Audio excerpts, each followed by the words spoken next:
جانور اس لیے مر گیا تھا کیونکہ وہ جو پودا تھا وہ زہریلا تھا۔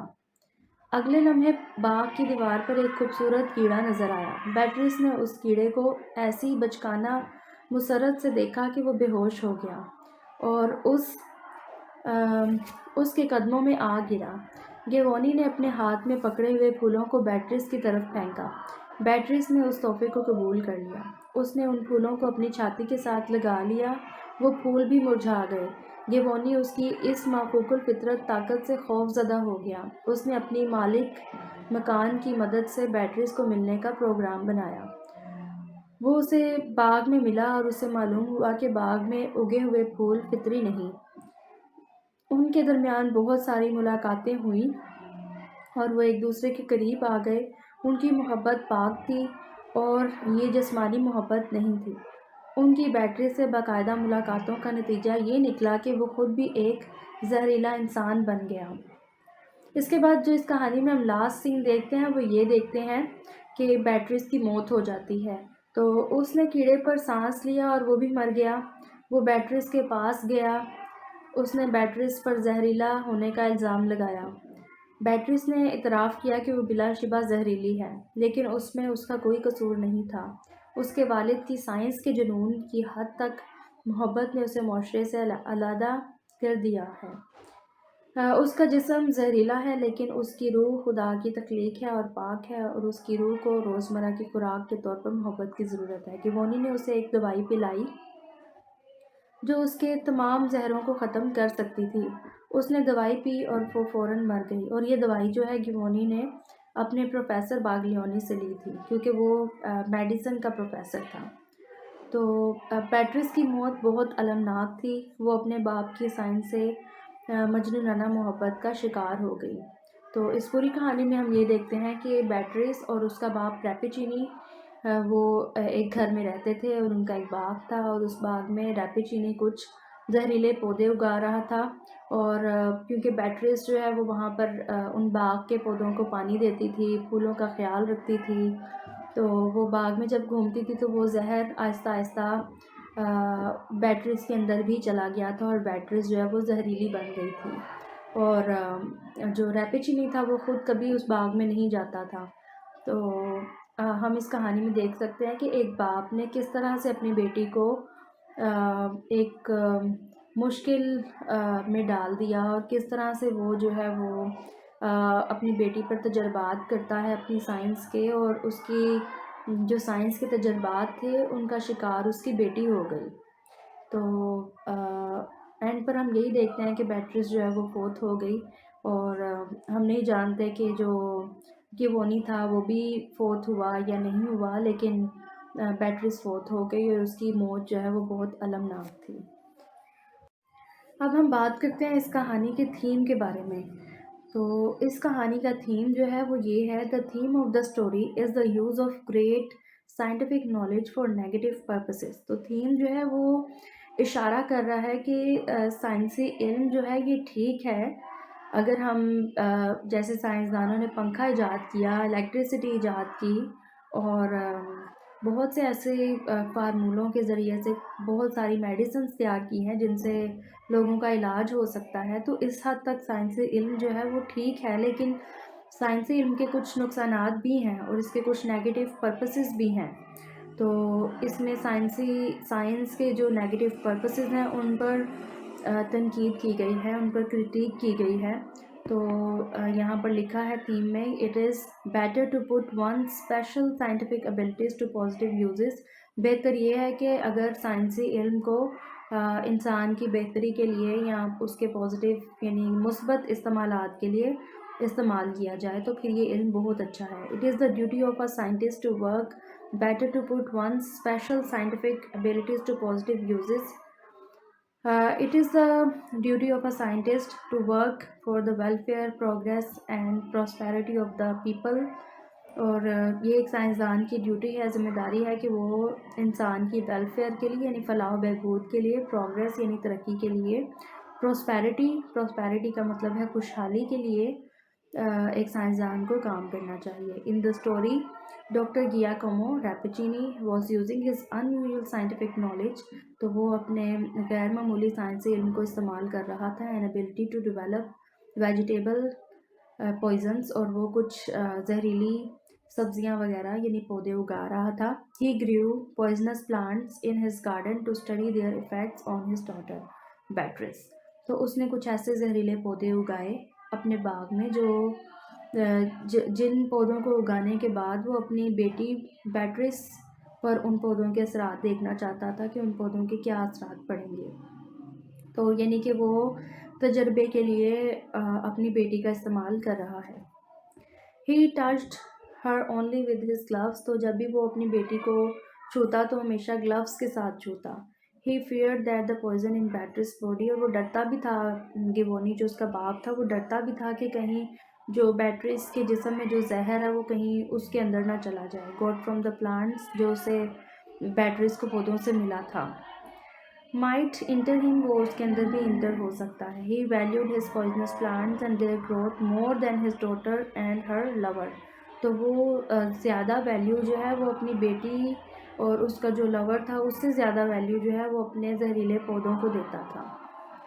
The theme extends to Beatrice's lover, Giovanni Gastoni, was absorbed the poison from the poisonous plants and Beatrice in his company. تو تھیم جو ہے وہ کچھ اور ایکسٹینڈ ہوتا ہے. وہ یہ ہے کہ جو بیٹریس کا لور گیوونی تھا اس نے بھی کچھ زہر کو اپنے اندر جذب کر لیا تھا ان زہریلے پودوں سے. اور بیٹریس کے ساتھ جب وہ بات چیت کرتا تھا یا اس کی کمپنی میں رہتا تھا تو وہ زہر جو ہے وہ بیٹریس سے گیوونی کی باڈی میں بھی انٹر ہو چکا تھا. ان دا اینڈ آخر میں Beatrice died of the poison. Beatrice زہر کی وجہ سے مر گئی. And the effect of the medicine given to her by Giovanni Guasconti. اور جو اس کا اثر تھا اس دوائی کا جو گیوونی نے اس کو دیا تھا وہ اس کے افیکٹ میں جو ہے وہ مر گئی تھی. The theme brings out the change of scientists into criminals by an inhuman use of science. تو تھیم جو ہے وہ سائنسدانوں کی انہیومن بیہیویئر پر بھی بتایا جا رہا ہے کہ سائنس نے جو ہے سائنسدانوں کو مجرم بھی بنا دیا ہے. تو ایک حد تک سائنسی علم درست ہے لیکن اگر سائنسی علم جو ہے وہ ایک حد سے زیادہ ہو جائے، جیسے ہم ایک کوٹیشن پڑھتے ہیں access of every thing is bad. تو اگر ایک چیز کی زیادتی ہو جائے تو زیادتی جو ہے وہ ایک انسان کے لیے یا دوسرے لوگوں کے لیے نقصان دہ بھی ہو سکتی ہے. اور اس میں دکھایا گیا اس کہانی میں کہ سائنسدان جو ہیں وہ کرمنلز میں تبدیل ہو رہے ہیں. Rappaccini brought death to his daughter. تو ریپیچینی اصل میں اپنی بیٹی کی موت لے کر آیا. Permanent disappointment to Giovanni. اور گیوونی کے لیے مکمل نا امیدی تھی یا مایوسی تھی. And unending suffering to himself. اور اس کی یہ نا ختم ہونے والی برداشت کی حد تھی. ٹو ہم ہز آرٹ اور science of poisonous plants was dearer than Beatrice and Giovanni. اور جو ریپیچینی تھا اس کے لیے اس کی آرٹ یا اس کی سائنس جو ہے اس کے زہریلے پودے وہ بہت زیادہ پیارے تھے بیٹریس اور گیوونی کی نسبت. اسے وہ زیادہ پیارے تھے. تو انڈائریکٹلی اس کہانی میں ہمیں جو بتایا جا رہا ہے تھیم وہ یہ ہے کہ سائنسدانوں کا علم ایک حد تک ٹھیک ہے لیکن اگر وہ اس علم کو غلط استعمال کرتے ہیں یا غلط اس سے چیزوں کی ایجادات کر دیتے ہیں تو پھر وہ بہت نقصان دہ ہے. اور نہ صرف ایک انسان کے لیے بلکہ پورے معاشرے کے لیے وہ چیزیں جو ہیں وہ ایک پوائزن کی طرح کام کر سکتی ہیں. جیسے ہم دیکھ سکتے ہیں کہ موبائل جو ہے وہ ایک فائدہ مند چیز ہے لیکن آپ جانتے ہیں کہ موبائل جہاں پر اس کے پازیٹیو اسپیکٹس ہیں وہاں پر اس کے نیگیٹو اسپیکٹس بھی ہیں. تو اس کے نقصانات بھی ہیں. تو سائنس جو ہے یہ اس کے پازیٹیو اسپیکٹس ہیں لیکن اس کے نیگیٹو اسپیکٹس بھی ہیں. تو ہمیں چاہیے کہ ہم ایک انسان ہوتے ہوئے ہم اس معاشرے میں ہر چیز کا درست استعمال کریں اور ہم اپنی زندگی میں اس کوٹیشن کو یاد رکھیں کہ access of every thing is bad. تو امید ہے کہ آج آپ کو یہ کہانی پسند آئی ہوگی اور آپ کو یہ کہانی سمجھ میں آئی ہوگی اور آپ امتحانات میں ضرور پاس ہوں گے، کامیاب ہو جائیں گے. اور میری دعا ہے کہ آپ کو ضرور کامیابی ملے۔ تو اب تک کے لیے مجھے اجازت دیں، اور ہم اگلی ویڈیو میں پھر ملیں گے۔ اللہ حافظ۔